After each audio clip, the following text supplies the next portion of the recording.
Welcome to PM Express Business Edition.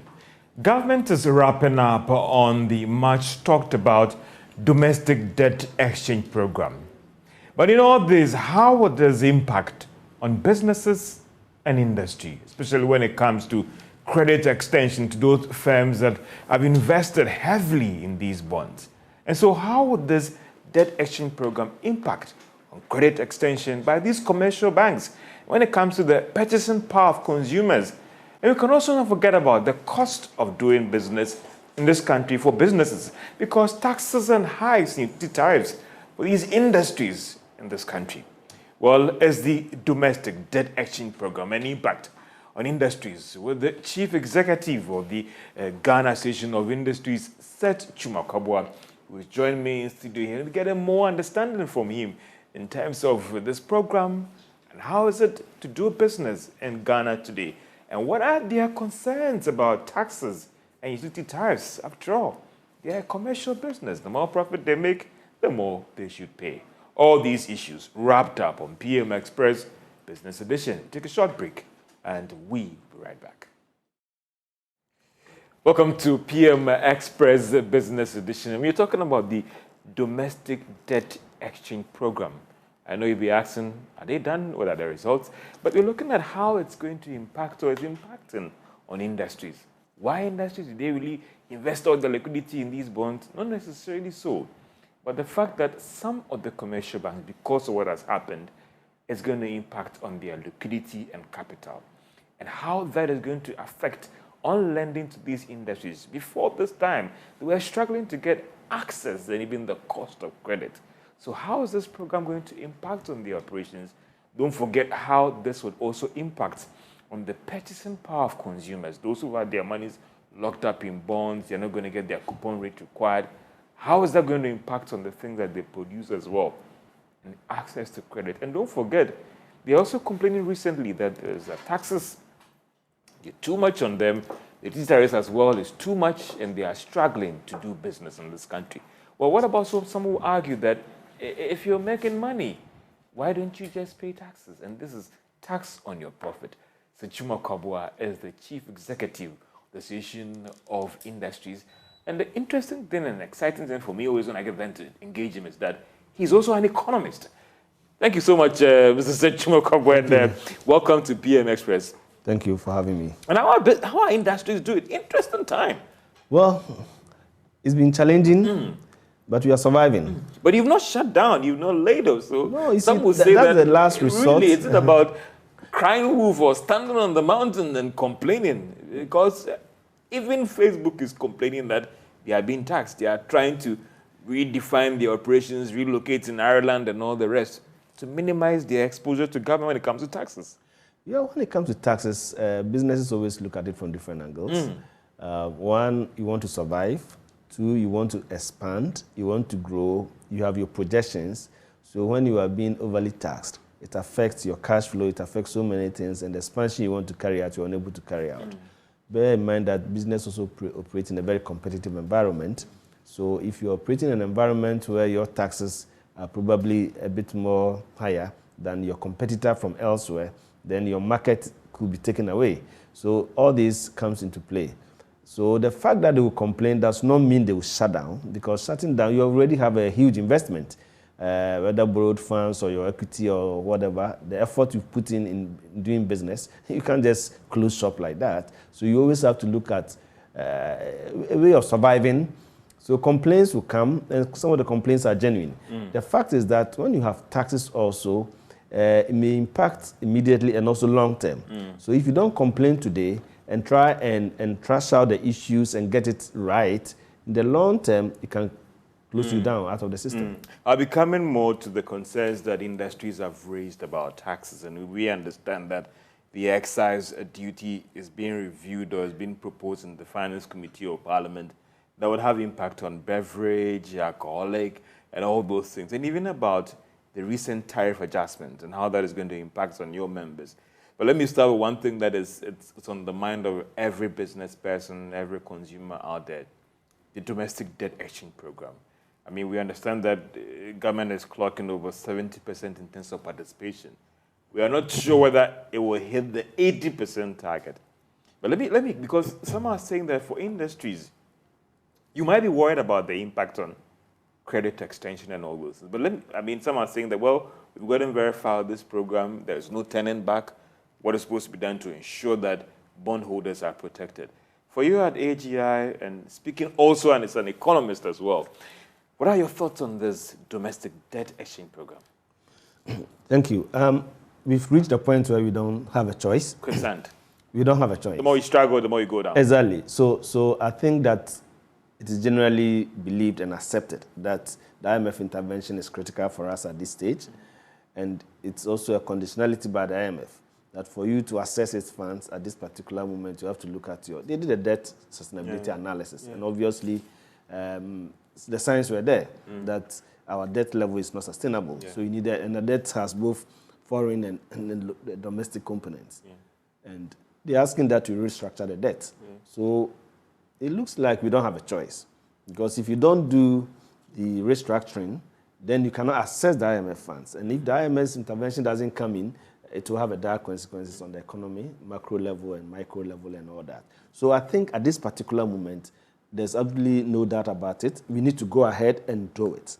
How you do it is the critical thing. That's the biggest question. And that's the biggest question. The biggest elephant in the room. The good thing is that we've seen the key stakeholders in this, the banks, the insurance companies, and some institutions cooperating with government and signing on to be part of it. So that is good. It means we are making progress. And as you mentioned, we have about over 70% so far. We're not sure whether government can hit the 80% target. But that's what we are not sure. Well, if you are 70 and you are targeting 80, then you are quite close. So let's see what happens in the coming days. And then it is closing tomorrow on that window that they extended, actually. Yes. So that's a bit tricky. But I also want to believe that negotiations with IMF will have to be revisited. And then if I was targeting 80 and I've hit 70, what is the implication? So I think that me and you cannot conclude here, but I think government will have to take it up with the IMF.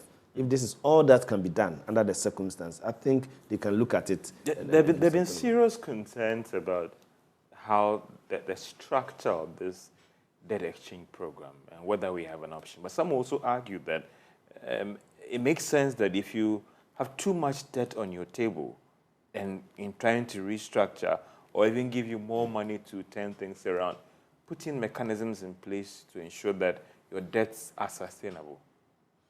That is very true, because if you don't have a sustainable debt, then it's very difficult to do anything in the near future. Take care of your creditors and debtors and so many things that could go wrong. So you really need to have the economy running, and you need to have your debts in control. So it is very important that we do it. The way we are doing it, I think that the institutions that are going to be involved, and everybody is going to be affected somehow. I was looking at the numbers now, looking at the impact, and I feel that everybody is going to be affected somehow, whether directly or indirectly. Of course, some will feel it a lot more because they are directly involved. But no matter how, it's going to have an effect on the economy. But you are torn between the rock and the hard place. Either way, it's a difficult situation. I know one thing that should be of great concern to you when we were engaging some of the commercial banks. Their concern was that the impact on their loanable funds as well, and some might end up having their profits even wiped off for last year and all the rest. I mean, in your previous business barometer, you raised concerns about even access to credit. It appears that things would be terrible this year for you in terms of getting access to credit from some of these commercial banks. The threat is real, actually. The threat is real in terms of access to liquidity in the system. And bear in mind that when you talk about AGR membership, we also have banks and insurance companies as members. Oh, interesting. So we only speak for industries. For manufacturing. The industry is quite big. So we have the banking industry. A lot of the big banks in Ghana are members of AGR, the insurance companies. So we speak for them as well. So whatever happens to them, we also feel it. And indeed, we have been engaging them on this issue, and we appreciate their concern. And we have a very strong feeling that it's going to also affect them, big time, because their liquidity situation is going to be serious. And then also the impairment they're going to have, because the bonds have become a major source of revenue for them. So all the expected income from there is going to be affected. Some have raised serious concerns about the whole idea, even though the laws were there, the whole idea about placing a chunk of your funds in government of Ghana bonds and not lending it to your members, not lending it to businesses. It was a safe way to do that. Some are saying that it is coming back to hit them. Well, to some extent, yes. But I think that normally you should also create conditions that encourages that kind of arrangement. Banks should have portfolios of lending. One of it could be government bonds and all that. But if you make it overly attractive, and the assumption that we all know, until recently, everybody thought that when you invest in government bonds and government securities, that's the most risk-freest, safest instrument you could have. Yeah. So that's what everybody was doing. And naturally so, the banks are also business people. I'm not justifying it, because we are also not happy that they are not lending enough to industries. Yes, and we always complain about it. Yeah. If you look at their portfolio of lending, they are not lending that much. So we are concerned about it. But if you create conditions, there are rational thinkers, natural, companies that also want to maximize profit. So naturally they will go along those lines, because if it's less risky and the returns are good, the natural thing is to lend more of it there. But of course, under the circumstance, I'm sure they are also learning their lesson that subsequently don't lend too much to government. After all, it's not that safe either. So lend to businesses. It could be medium to long term. You may not get the returns immediately, but in the long run, it will help a great deal. So under the circumstance, with this situation, they're also going to have serious impairments. Yeah. How are you going to treat it in their books? Now, if you, Bank of Ghana laws requires that if you declare losses, you have to take it out of your stated capital. Yeah. Now, if some declares huge losses, they may not even meet the minimum capital requirement. And if it happens, so how are you going to treat it? Yeah. So it has serious implications. The other thing is that your balance sheet is what you use in doing business, especially when it comes to international business. Yeah. So if you have serious impairments and it impacts on your balance sheet through your capital adequacy, then what it means is that there are certain big-ticket business you cannot do. Yeah. So it's going to have effect on the banks. So the solvency of the bank is going to be very dire.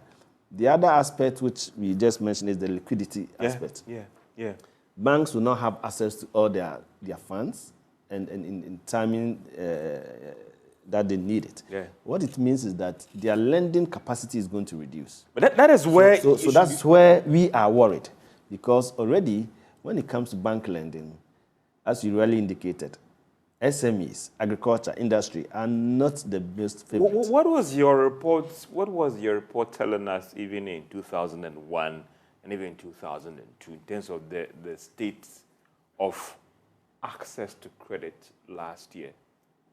What was the report telling you in terms of the access? I mean, we're not talking about cost, because, I mean, we can debate the cost. The bigger you are, having the good books, you can negotiate for favorable terms, like Unilever going to a bank for a loan. But what was the situation when it comes to access to credit?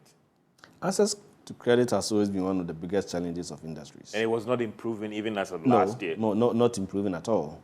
Especially when it comes to SME lending, especially when it comes to medium to long-term lending. It is still a big struggle. Lending to agriculture is still a big challenge. So access to credit has not improved. The kind of funding we need in this country for the productive sector to move and grow and expand, it's not the kind of funding we are getting. Why are you not making progress? Because I always hear these things. And so if these are banks that you've worked with over the years and all the rest, is it a problem about the risky nature of the business, or high inflation, high NPLs? Or when I'm looking at Mr. Chimakobo's industry, that has been in business for 20 years. You have good books. Your credit terms, you've honored all of them. But the bank look at you and say that, I prefer lending to government because it is risk-free. They give me a return of about 30% or whatever, I'm assured. The fear is that because of COVID, I'm just asking that, why haven't we made progress when it comes to this challenge? That it's a recurring issue. See, a couple of things. One, the macroeconomic environment is a major determinant of these. If you don't have a very stable macroeconomic environment, if your interest rate is very high, if your inflation rate is high, if your exchange rate, your CD is always depreciating, it makes it risky for all businesses. Now, when it comes to lending to government, it is less riskier. Until recently, we didn't know that there could even be any kind of There are some who like have a school of thought that maybe so, Bank of Ghana can print money to pay, so maybe... Well, it's not that simple. Yeah, okay. Inflation aspect and all that. Yeah. So those are the dynamics. So what it means is that, I mean, part of the reason is that, of course, the risk level is also a factor. It is much more riskier to lend to a typical small enterprise, much more difficult to predict the business environment for a typical manufacturer, especially if it's an SME. And then if you are lending medium to long term, when you have such an unstable, environment, it's more difficult. So all these factors come into play. That's the reason why we are not seeing much improvement. I know Bank of Ghana raised the minimum capital requirement with the idea of, improving the liquidity situation of the banks, but virtually it was swept away by inflation and by the exchange rate. At the time they did it, I'm sure you were talking about $100 million. It was 400 million Ghana cedis. But at that time, the equivalent of it was about $100 million. Today, what is it in dollars? It's less than half. So it means that we've actually reduced the liquidity in the system. And that has an effect on the business sector as well. So all these factors come into play, and access to finance is very difficult, especially for medium to long term. So this situation we find ourselves is going to worsen it. And that is where we have a problem. Is that your fear that access to credit could even worsen, so that this year, listen, close your mind. I mean, you can't get these banks supporting you. Yes, it's definitely going to worsen because the banks' access to their own funds, that they have used in buying bonds from government, they are not going to have access to it. So on-lending becomes a challenge. However, we are aware that the Bank of Ghana is setting up the Financial Stability Fund, and the idea is to be able to, shore up the liquidity situation of the banks. We don't know how well it's going to be resourced. We are hearing figures of $15 billion or cedis being put in. We don't know how it's going to pan out. If it works very well and the banks do not run short of funds, then one will say, yes, then the effect will not be that negative. And I think that is what we should be doing. What do we do to reduce the effect? But definitely, you will not have access to the normal funds you have. And definitely there's... And your hope is that this stability fund or stabilization fund should be structured in a way that it will not be worse for the businesses, industries to get access to credit from these commercial banks going forward. Exactly so. We should be able to help the banks to get access to such funds. But in doing so, we should even be more particularly interested in what goes to SMEs, what goes to agriculture, what goes to industry. Because, you see, part of the problem we are having today is also because we are over-reliant on imported products. Remember that when the cedi was depreciating, it was depreciating because of the heavy imports we have. And everybody was then talking about how do we increase local production? What do we do to increase the local capacity to produce the goods that we need, so that we reduce our dependence on imported products and then reduce the pressure on our cedi.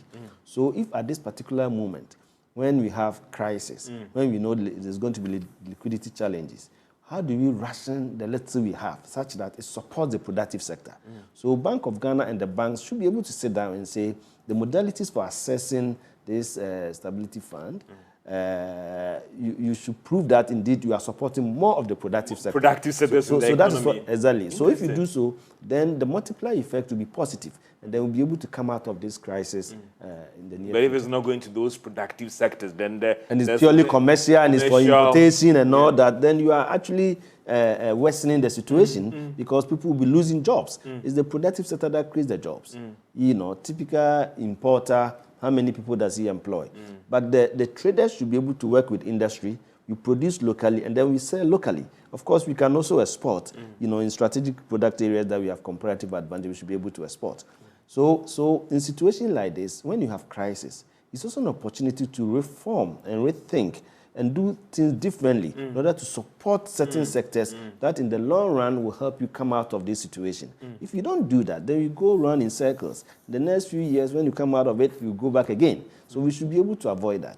And it all depends on how we manage the little resource we have. But some will say that for you as well as industries as well, and in terms of the manufacturing firms, how are you also strategizing to ensure that you stay in business? Because one thing else I want to push you to get some clarity, you mentioned about the impact of this on employment as well. If you're struggling to get credit to refinance previous loans and all the rest, the easiest thing you guys want to do is to let us go. That threat is always real, but it's the last thing industries do. I mean, layoff is an option. Laying off is an option, and indeed, but you see, we shouldn't even be thinking only about layoff. We should be thinking of the lack of expansion also, because we have how many students coming out of our universities every year? So many of them. Okay, over 200,000 students are coming out of our universities. So it means that for industries that are existing, you expect them to expand, to grow. You want new ones to come in. So you should also be thinking about expansion. So you should be worried when, even if they are not laying off, but when they are not expanding, you should be equally worried. You get the thing? I get you. So it's a combination of the two. It gets worse when you are actually downsizing. Yeah. That one, you are actually reducing, even those who are having jobs are going home. Yeah. That becomes very, very tricky for the country. Yeah. So you want, even when you have not seen significant job cuts, you should still be worried that there's not expansion. Expansion in industry, agriculture, and the linkage of the two is very important. But some would say that why don't you focus on maintaining what you have than being so, quote, use the word, obsessed with the expansion? Because even those who are in are struggling. And the threat now is that because of the credit situations and all the rest, layoff is not out of the route because you have to still be in operation. Why should I care about expanding? No, but no business will expand when you can't keep your current, situation going. And I'm not saying that people are just obsessed about expansion and carrying on expansion and setting up new industries and all that. I'm rather cautioning that even when we are not setting up more, we should be worried. What it means is that, and you really indicated at the beginning of our discussion, that you are not seeing industries collapsing. And yet we are complaining. And I'm saying that they have plans, they have projections. The fact that they are not able to move from point A to point B, when they had planned to do so, when they had projected to do so, when they had invested to do so, that should be of concern to us. But the situation is that if you don't take care, some will downsize, and I know some industries that are currently,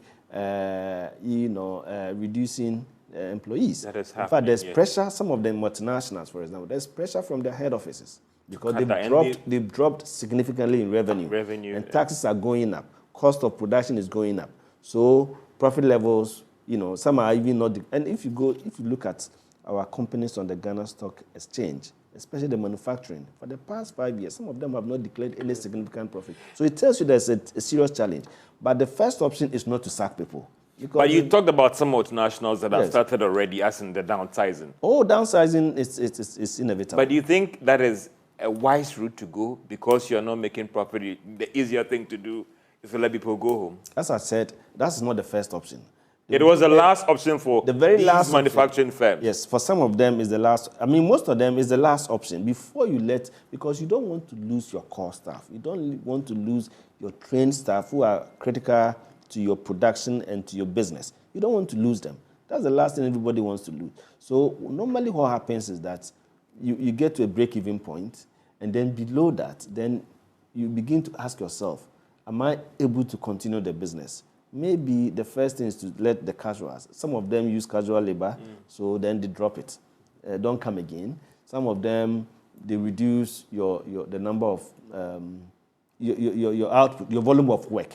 So then it reduces the cost a little bit. They have all kinds of arrangements so that it cushions you a little bit, but at the same time, they keep you going in terms of a little income that you can take home. And then ultimately, if it still doesn't work, then they will have no choice than to reduce. There are some plants, I can tell you, some companies that have set up new plants. For a year and a half or so now, there's really no growth, there's really no production, the volume that they expected. And when they are not producing those volumes, they can't add on more people. So they probably will keep skeleton staff. But that should be of worry to us because we have large number of people coming out to the working age and they are not getting jobs. So we should be interested in seeing growth in industries, growth in manufacturing, and then expansion of existing businesses and new ones being added. How do you see the outlook? Is it that bad, or will it be that bad for you this year in terms of industries, looking at what is happening right now? It all depends on how we manage it. Program and all the rest. It all depends on how we manage it. Sometimes in the midst of crisis, you can also have opportunities. And we are very positive-minded. If you look at our business barometer survey that we do, the way we calculate it, normally, even if the current situation is so bad, once the expectation and the next quarter is good, it brings the barometer up and brings confidence level up. So generally speaking, there's optimism among businesses. However, we are mindful of the crisis that we are having now. So I wouldn't say that it's going to be so negative. I won't sit here and make those pronouncements. It all depends on how we manage it. We just said that there will be liquidity challenges. There's no doubt about it. But Bank of Ghana has set up a fund, a stabilization fund, to help the banks so that they show up their liquidity levels a little bit. How well is that going to work? That works very well if it's well resourced. And as I said, if we plan well and channel it to the productive sector, then perhaps this situation can even be of useful benefit to us. And if in recent times there's been a lot of discussion as to how to show up local industries. Remember, at some point, Bank of Ghana was even saying that certain products that we have local capacity to produce, access to foreign exchange is going to be curtailed so that we can do more of the local production. That, for me, was a very good statement. And if we pick those products that we have reasonable local capacity and we can easily expand and we concentrate there, then this situation will not be that bad. So it all depends on how we manage it. Management of crisis is very important, and if you do it well, you can inure to your benefits. Let's come to utility tariffs. And I know recently we've had some manufacturing firms complain, I mean, especially for those who are in the beverage space and all the rest, about the level of hikes and all the rest. Why do industries want to be treated in a special case? Because some are saying that it's commercial. You're making profit on this consumption.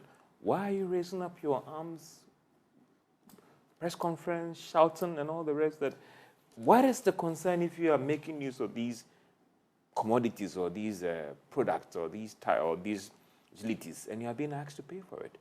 If you don't consume, you are not going to pay.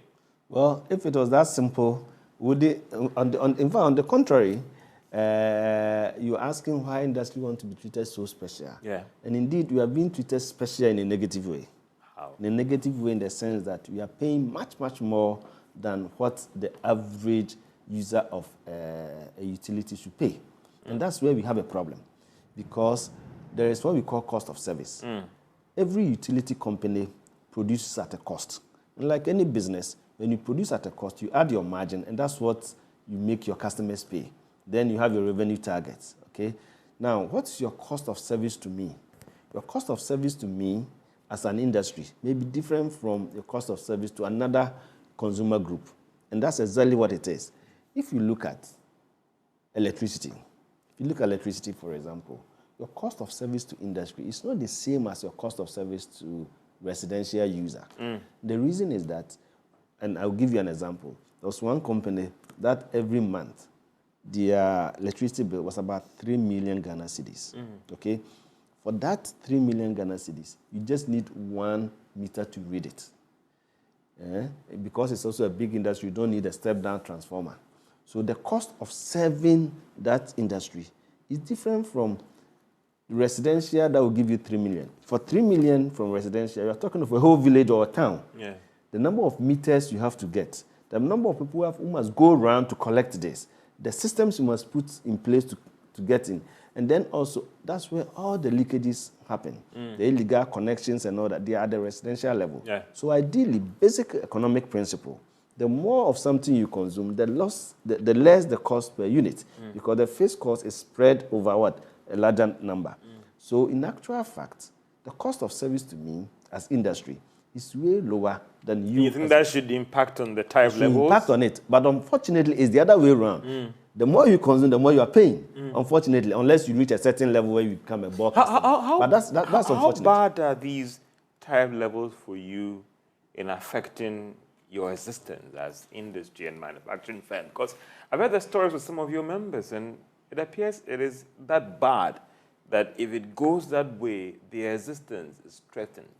Yes, for some companies, they are high energy consuming companies. So if you take energy, for example, if you take the steel industry, for example, energy could consume about 30% of their cost of production. So when you raise it like that, and for the past 6 months, electricity cost has gone up over 60%. So you can imagine that change. When it comes to the pricing of your product, you probably cannot raise the prices that much. So then you have to absorb it, and that has implication.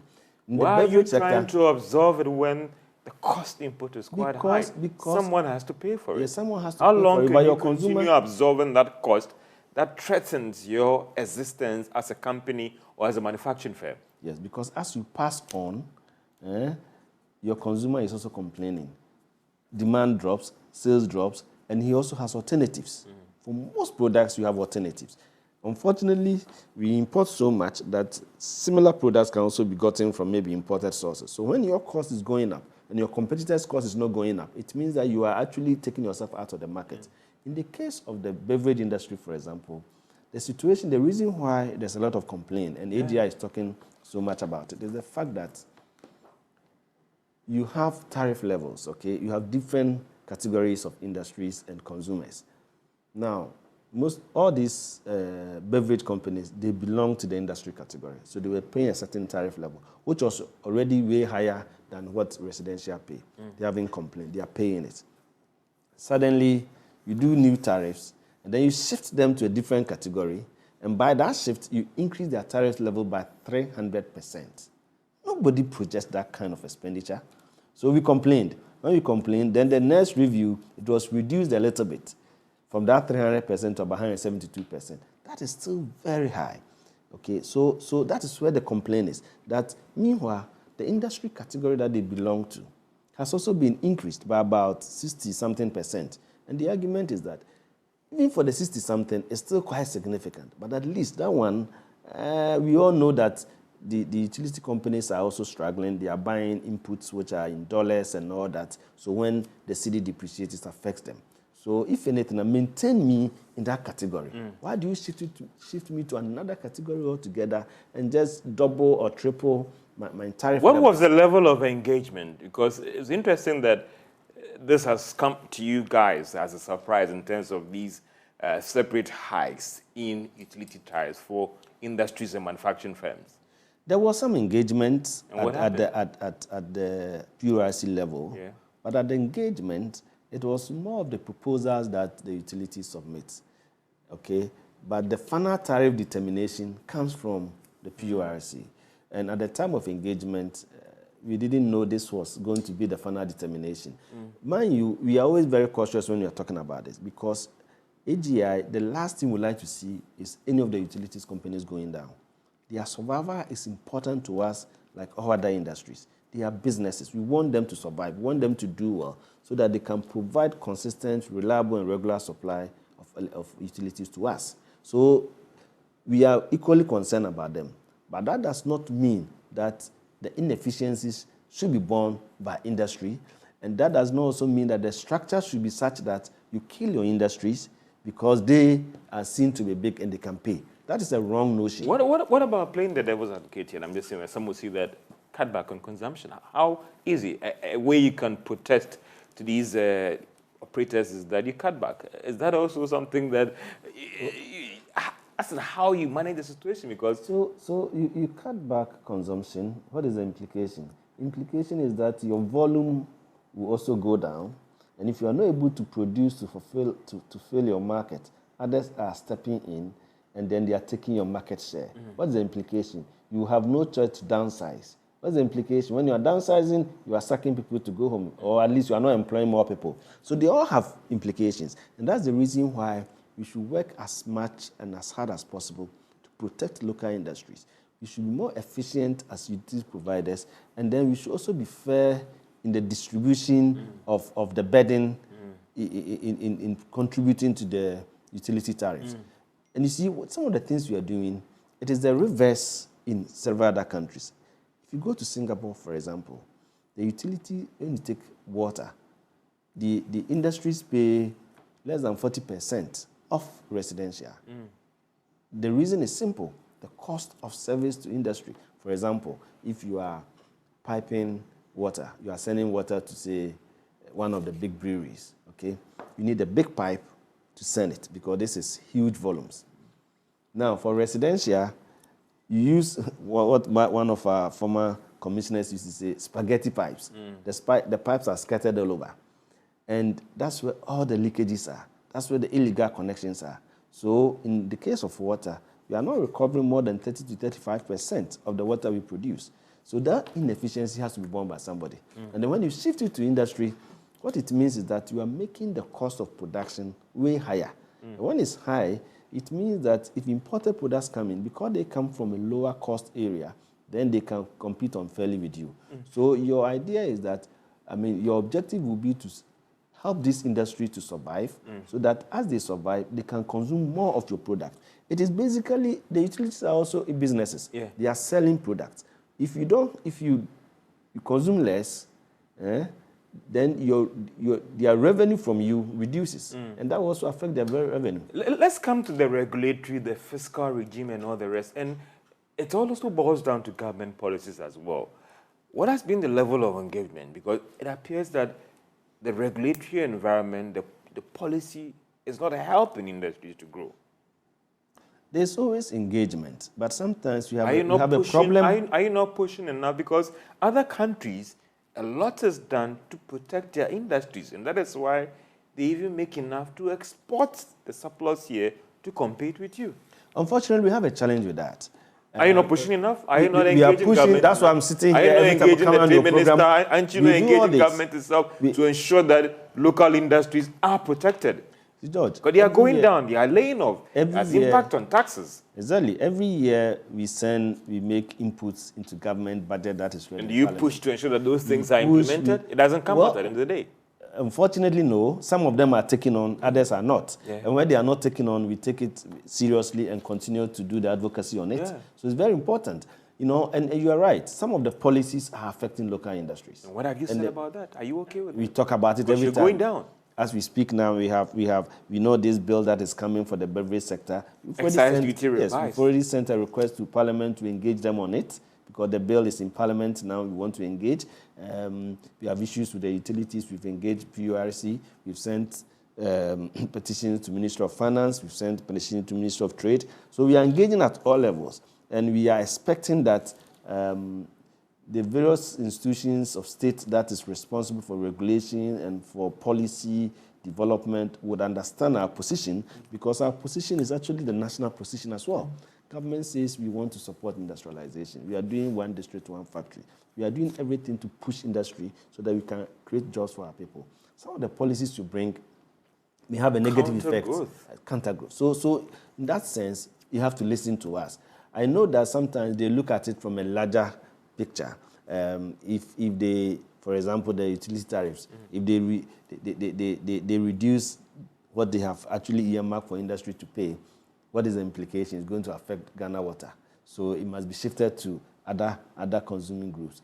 What is going to happen there? But the reality is that you have to plan such that everybody pays for what he uses. Do you think you have to change your strategy in terms of engaging government to ensure that the sector is protected? Because I get worried about companies that are planning to downsize. I get worried about companies that have no option than going forward. If the situation should get worse, they have to let their workers go. I had a problem with companies that are struggling to stay in business because they can't pay their taxes.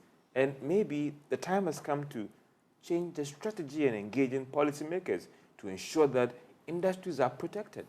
Well, I don't think that it would be fair to say that we haven't been successful at all in our advocacy. There's a lot are going down. Yes, there are industries that are 20 years ago that I'm not seeing them now. They are being taken over by others. They are now going into import and packaging instead of raw manufacturing, sourcing. That is true. But that should be of concern to everybody, not just me or industry advocate. It should be of concern to you, the media person, is government the government concerned everybody about your current situation? Because there's supposed to be a Minister of Trade. What is he doing to take your concerns to cabinet? The Minister of Trade has been engaged on several occasions, and they know some of the issues we bring out. Some, for example, when the benchmark value was introduced, the reduction benchmark values, it was a major concern. You know the work we did on it. We did all the advocacy, all the noise. It took a long while, but eventually it was changed.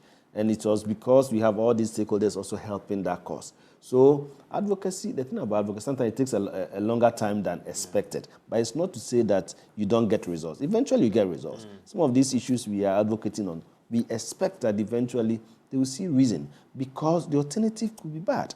If in the case of electricity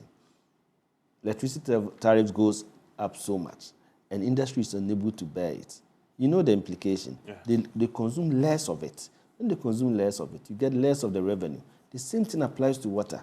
Now we are shifting the beverage industry to a different category and multiplying their water levels so high. If they are unable to consume that much, what's going to happen? Your revenue targets for water is not going to be obtained. Bear in mind that some of the industries also have some capacity. They may also think of alternatives. The moment they think of alternatives, yours become secondary. They will use those alternatives and you are denied of income. And I know that at some point, ECG, for example, became a bit worried because some of the big companies were now becoming bulk customers. When you get bulk customers, your tariff level is different. Once you reach a certain threshold of consumption, you can go for bulk customer status.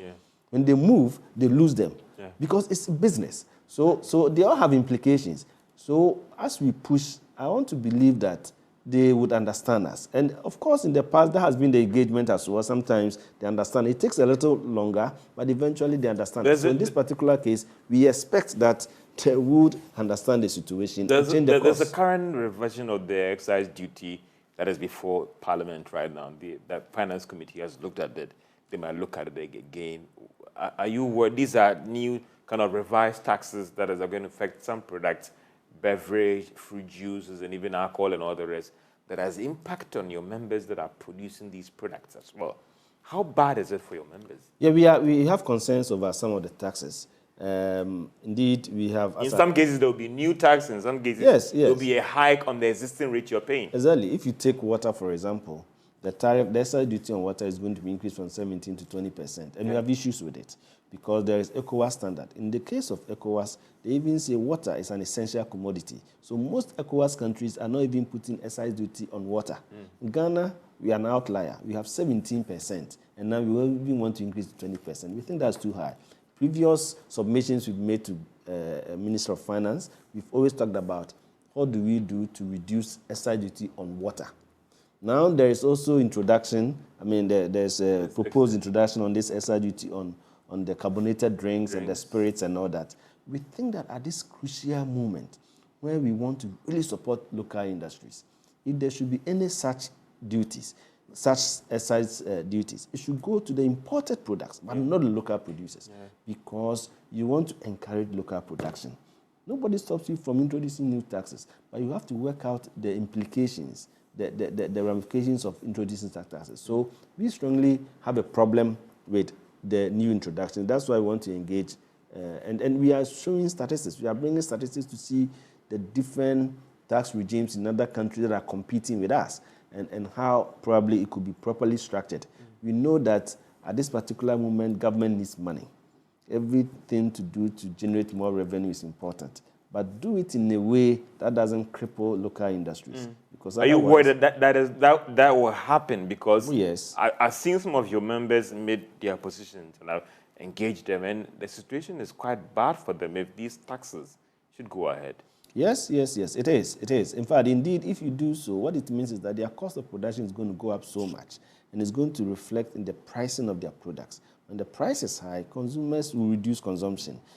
The reason for assigning this, one is revenue, and then there's also the excuse that some of them are not good for our health. So as you import taxes, the cigarette and then wine and then spirits and all the rest, which they are going to introduce these taxes and hike the rates on, actually. Yes, but you see, these things, you must be guided by experience and data.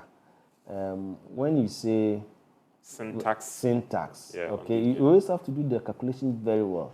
When you raise the taxes, do they really reduce consumption that much?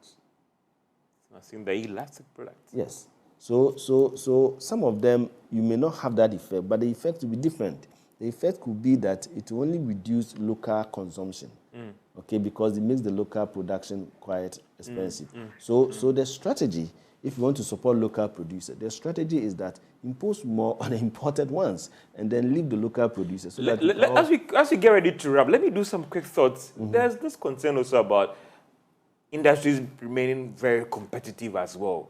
What are your members doing about that? Than to complain about cheaper goods coming in. There's the fiscal regime, there's a regulatory regime, but what are your members doing to also remain competitive in the space? On their own, they are working very hard. I mean, otherwise they would have collapsed.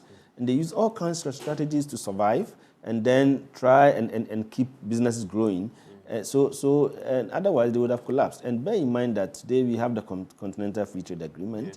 People, they are aware that your market is open now to goods from any African country, duty-free, quota-free, coming to compete with you. So if you are not competitive, you will not be able to survive. So there are two things. One, the business environment has to be conducive, the macro issues that they complain about, but there are the micro ones that they have control. Those that they have control, you will have to be more efficient in terms of your production. You have to be more efficient in terms of your technology. You have to be more efficient in terms of your labor cost. So you train your labor so that you develop their skills. So all those things, they do it. But the external one, they don't have control. Then they will have to complain through associations like us to do the advocacy for them. So the fact that they are complaining, that's not meat on their own. They are not working hard to survive. They are really working hard. Let me come to IMF program. Are you that optimistic that we could get a program? And for you at industry level, what that could also mean for your operations going forward? I think at this particular moment, we really need the IMF intervention because stability, macroeconomic stability is key for industries and businesses to thrive. We all know, we saw last year when we have the instability, the cedi depreciating, the inflation very high. There's so many things that you could not predict in the environment. So IMF intervention is going to help stabilize the system. So it's key.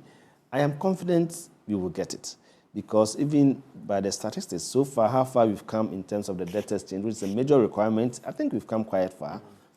We should be able to sail through.